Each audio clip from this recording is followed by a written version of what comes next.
Gordon was still sad that he had to shunt in the yard. What a disgrace! A 10-engine shunting is vulgar. Well, don't bully me for what I look like then, Gordon. Go away, Percy! You know, Gordon, you can just pull a good straight instead of shunting. It'd be much better than just shunting in the yard, right? Gordon thought for a minute.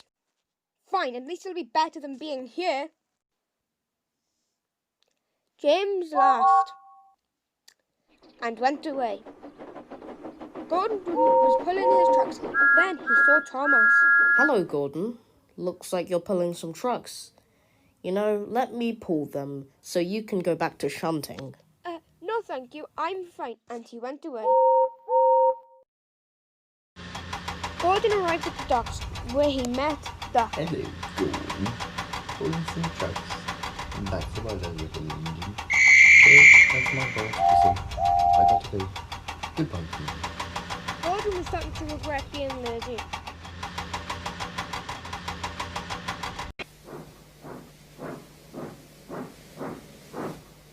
Gordon went to the sheds, a sadder but a wiser engine.